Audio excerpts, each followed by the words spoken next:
ৰূপাঞ্জলি ব্লগলৈ স্বাগতম জনাইছোঁ। প্ৰথমতে সকলোকে শাৰদীয় দুৰ্গা পূজাৰ শুভেচ্ছা জনাইছোঁ। আজি মই এফালে গৈ আছোঁ। আমাৰ ঠাই ধুনীয়া সেউজীয়া গছ-গছনিৰ মাজে মাজে গৈ আছোঁ।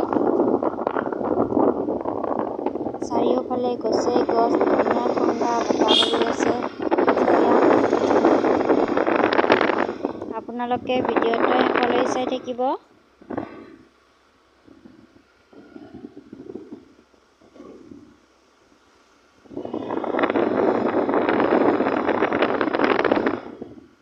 আৰু গৈ থাকোঁতে আপোনালোকক দেখুৱাম মই পঢ়া LP স্কুলখন। এইখনেই হৈছে মই পঢ়া LP স্কুল আছিল।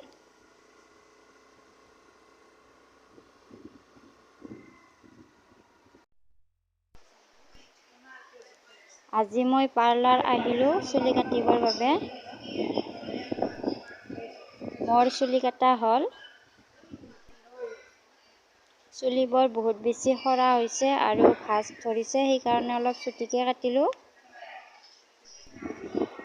মই আহিছোঁ জালাহত অনামিকা বিউটি পাৰ্লাৰ।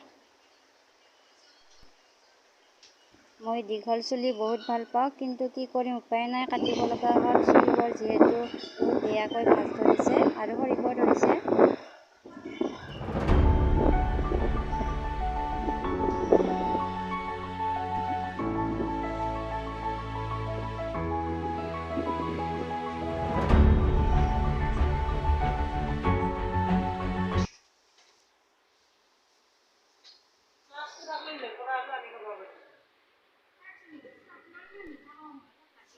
এতিয়া মই পাৰ্লাৰৰ পৰা ঘৰলৈ যাওঁ। আজিৰ ভিডিঅ'টো এইখিনিয়ে। ভিডিঅ'টো প্ৰথমৰ পৰা শেষলৈ চোৱাৰ বাবে বহুত বহুত ধন্যবাদ। আগলৈ আকৌ লগ পাম নতুন নতুন ভিডিঅ'লৈ। আজিলৈ ইমানে।